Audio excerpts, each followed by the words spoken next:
Hey, it's TDA and welcome back to episode 10 of this Dyson Sphere Let's Play. This is actually going to be a little bit of a different episode because while I was doing all this setup in order to continue the larger builds in this playthrough, I figured I might as well take you along with that because even though this is more aimed at experienced players, at least this particular playthrough is, there is a few things that I think everyone finds useful, so here we go. First of all, you will notice we're not on our core planet, unless all the water got drained out somehow. No, of course not. We are on the third planet in our system, which has a large amount of resources, especially iron, silicon, and titanium, which was the main reasons that we went here in the first place. It also has a tiny little bit of copper, which we tapped into, and as you can see, I have a huge amount of vessels approaching this planet. It's actually kind of cool to see it. You can see the different colors, by the way, on the vessels, so you can see what's in this. So these are silicon, this is copper, etc. And this is basically the main place where all the titanium and especially silicon is coming from, because we are draining the... Well, I'll keep it nice and clean, but we are draining this quite fast. In order to do that, you do have to set up quite a few things, and I'm using not the most complicated builds for that, but I figured since we are handing out blueprints in these episodes anyway, why not help you out with some of those as well. I am doing some research in the meanwhile, which of course we also need to get done. It's all the yellow research that we've unlocked. Also, in particular, a couple of the upgrades like the vein utilization here. That just makes sure that your resources keep on going a little longer. But all in all, I think it's good to run you through how I set up a simple mining planet as like this. There's a few things actually that I use to do that. So I usually start off with a little tiny hub on one of the poles. If you check out the planet, you'll see this is right on the pole. Nothing special about it really. It's just an ILS. It requests a couple of the basic things you need for a mining planet. You might actually want to use a larger hub, and I do have a blueprint for a larger hub that I will show in one of the future episodes. But until we get to that point, we need to do a few other things to really make that efficient. So for your first planet, just a tiny little ILS that requests some solar panels, as you can see. You can never have enough solar panels. Some miners, some belts, some power poles, and basically all of this will allow you to make sure you keep putting down ILSs. It's actually not requesting the ILS buildings themselves, but usually I walk around with way too many of those anyway. So this is just my personal preference to keep these being requested here. We haven't actually set up a full mall with ILSs yet. That is something we will have to do in one of the next few episodes. But generally speaking, as long as you have these, this should work just fine, and this will make sure that if you run out of miners or belts or whatever, you always have them on hand. One of the reasons I don't actually request ILSs usually in these smaller domes is that you have to set a minimum of 100 to be requested, and 100 ILSs is a really large amount of resources, and they tend to just sit there. So I only request them when I really need them, and as you can see, I still have 20 in my inventory, so you don't run out that quick. When building the ILSs, I also use a few tiny little blueprints. I have an ILS set up specifically for ores, and I have an ILS set up specifically for basically all the chemical materials. Now this isn't perfect, so maybe you have a different combination of resources really close to where you want to put one of the supply stations, but generally speaking this just takes a lot of effort away from having to set up every single individual ILS. Now I've actually have one of the ore ones set up right over here, so you can see it's supplying all the basic ores. It's already set to 100% vessels. It has all the settings I prefer to have on my ILSs. Of course, you do need to put in the vessels, but by doing this makes sure that you have all the basics that sit in here. The blueprint is actually supposed to also request warpers, so you don't have to bother about manually setting that in every single build. But considering I haven't actually researched warpers yet, it's not showing up here, but it will be in the blueprint. By doing that, you can just place down one or two of these, and you're good to go. And then, of course, you get into the wonderful little process of setting up your miners. Now, people often speak of like miner burnout, or how you want to call that.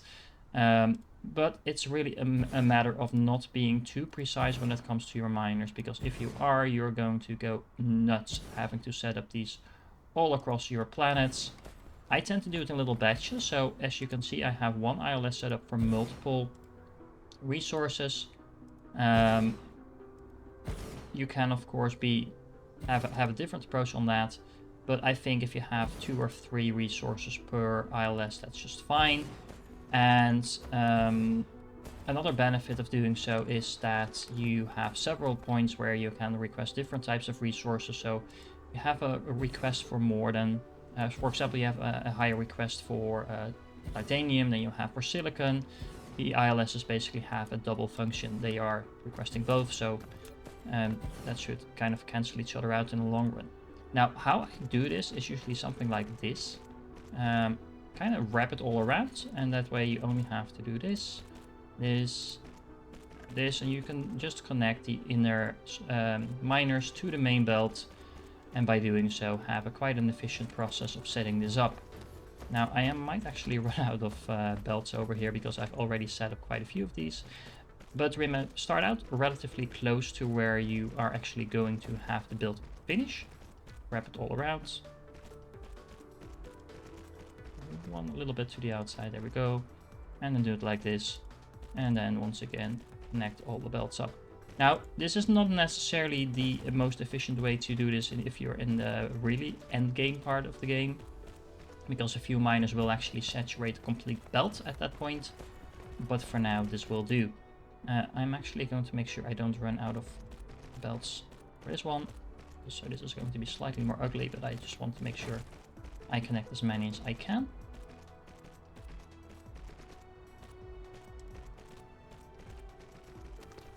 Being a little bit more efficient with this one.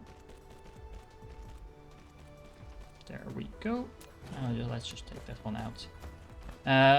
Yeah, so of course you also need to connect the power, but once again, don't be too precise with all of this, because that's just going to cost you a lot of time and doesn't really gain you anything.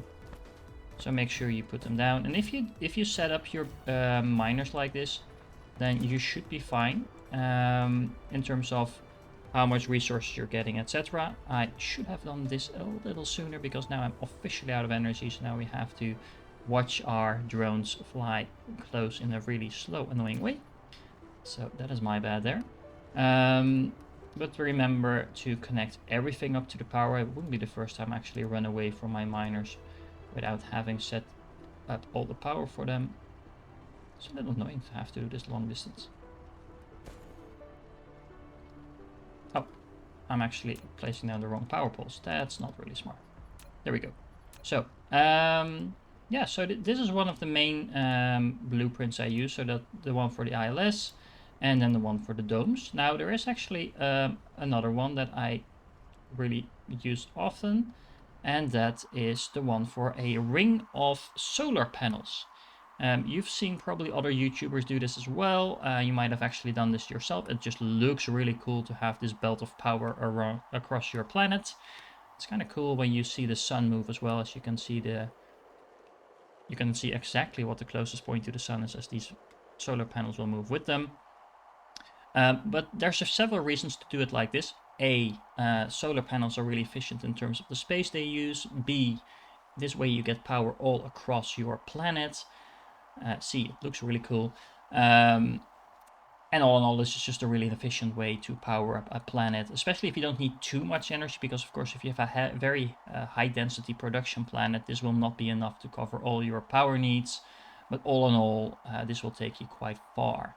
Now remember what I said earlier, I do prefer to have all the mining planets that I have, so the planets where my raw resources are coming from, to be the ones supplying the materials rather than the builds on the planets themselves retrieving the resources. Why?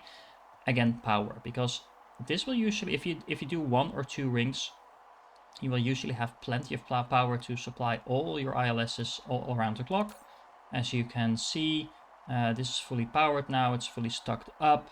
All the all the vessels are flying up and down between the planets, so every now and then one gets back and it immediately leaves again, of course drawing a little bit of power, but power on this planet is not a problem whatsoever, even though I actually took out all the wind energy on this planet, and this planet is actually horrible in terms of power, considering my solar energy is only producing at 58%, so only half of what it could be. But still, there's no issue with solar panels whatsoever. You do have to be a little bit careful in this specific playthrough with solar power because we don't have that much copper, but I don't think we'll run out anytime soon before we get to the part of the game where we can actually go to the other systems as well. But we do have to keep a little eye on this. Now, what else to say about this? Oh yeah, so these I actually have a blueprint for the ring of solar panels, because if you have to place them down one by one, that takes forever. So at some point I decided, let's just make a blueprint out of a single ring. Not a single ring, actually, it's a triple ring. So I do use the 3 ring or the 3 rows of solar panels all the time. I think it's a pretty good starting amount for a planet, but that will cost you 999 solar panels. So make sure that you actually have them before you build that, or you can just do it and build like I did here, build them in parts, but it gets a bit funky about which solar panels it places down first. Not necessarily a problem as long as you have enough, because you can just go back to your ILS, click on it, get some more solar panels. As you can see, I have several hundreds of them now in my inventory ready to go. And as soon as we get them, we should be fine. Now, I'm actually going to figure out where my drones are and crawl towards them in order to pick them up and make sure I can resupply my power. And when we do that, we will... Oh, there we go. There we go. There it is. This is the last one. And then we can get on with this. So, be right back. Okay, we have power back, or at least we do for a little bit more. And as you can see, placing down a ring of solar energy like this is really fast. You can just see them flying off. You can basically run past the ring and complete it that way, and it builds itself really fast. And now we've actually completed it. Let's check out how much power we're getting. So it's 135 megawatts, which is about twice or 3 times as much as we currently need. Now, we didn't really build a lot of... let's see, the ring is completely full now. We didn't really build a lot of ILSs now, so I have 1, 2, 3, 4, something like 4 or 5. But they are all mixed up with a different amount of material. They're all completely stocked up. You can see the vessels all flying off. I'm probably going to build 2 or 3 more than that. And that's fine for now. That doesn't necessarily mean all our builds will completely fully be saturated with raw materials, but they don't need to be at this point, because we've built several of our builds mainly for the end game, specifically the science builds. We'll only really start working up full power when we get further into the game, and we are actually able to supply them with more raw resources. But for now, this is really efficient. And remember, you do have a lot of space on planets like this. So usually there's like 1/2 of the planet. Right now it's in the dark side on the planet, where you have a lot of building space. So if for whatever reason you want to build a few more larger builds and you run out of room on your first planet, don't hesitate to expand to another planet like this. Although I do recommend that typically you pick 1 or 2 kind of core planets, so to speak, where you do your main production, and then simply use the other planets for production purposes in terms of raw materials, as well as potentially use them for things like white science production, and specifically when we get to the Dyson Sphere for energy production, photo production, things like that, but we'll cover that on later episodes. Now, there are a few more things that we actually need to do. One little trick I want to show you, because I actually know that a lot of people have trouble flying from one planet to the other. I used to have that as well until I found out the trick, which is not having science pop up in the middle of your flight, typically. So what I recommend if you're playing by mouse is just point your Icarus into the right direction, speed up. But a lot of people don't actually know, I think, how to read the... Well, that is an achievement, I suppose. Now we do need to be really careful about actually hitting our planet. But as you can see, we have an ETA of 20 seconds, which is actually going to be interesting because our larger planet is in the way. But you can see the bias, and the bias actually tells you if you're heading in the right direction compared to where your main planet is. This is actually going to be interesting to see if we can hit this, because steering without any energy is going to be a challenge. I'm actually aiming at the wrong planet. But anyway, don't forget gravity. Don't forget gravity. There we go. Oh, no. Okay, let's try that again. And let's just agree that I totally did that on purpose, right? Okay, so you lift off and you aim towards the planet. You speed up, preferably not to the extent that you completely run out of fuel and fuel sources. So I'll hold off a little bit now. As you can see, you have the ETA, just that shows you how long your flight is going to be. You have your bias, which is basically telling you if you're flying in the correct direction. Now, if you see the little star next to your ETA, that actually has tells me that I'm not going to hit my planet as I'm flying right now. So if you steer a little bit and you reduce your bias, then the star disappears, and this tells me that I'm now on a trajectory that will allow me to hit my planet with, if I don't steer anymore at all, in 30 seconds from now. And the yaw and the pitch actually tell you what direction you kind of need to aim your little Icarus at in order to make sure you hit the spot that you want to hit. Now, there is one but when it comes to all of this, and that is the fact that right now there's a planet in the way, so I do need to kind of fly around this planet in order to find my home planet, which is kind of annoying, but not the biggest problem in the world since you can just steer. And again, don't forget the whole gravity thing, because if you fly close to a larger planet, that can kind of mess up your trajectory, but all in all, it makes it pretty easy to fly from one planet to the other. It might get a little bit more, how do you say, high adrenaline, high pressure type of thing when you're flying and you're doing that with warpers, because that does actually quite improve the speed that you're flying at, especially if you're trying to hit a planet. But all in all, the principle stays the same. Now, on this planet, I just want to show you one more thing at least before we sign off, and I kind of prep you for the next big build, because that is going to be a huge and big build. Apparently we have a power issue on this planet as well, not entirely sure why, so I figured that out, and see you in a moment. Alrighty, and this is our little tiny build for these nice little hydrogen fuel rods. You might remember them when you harvested them from your initial landing pod. They're quite efficient when it comes to fuel use. If you compare it to a stack of coal, which I'm still burning, of course you can use graphite, for example, as well. It's a bit more efficient. But this gives you per stack 100 of coal, which turns into 100 times 2.7 megajoules. So that is basically 2700 megajoules. Not bad. You can have 4 stacks on you, but that's 2700 per stack.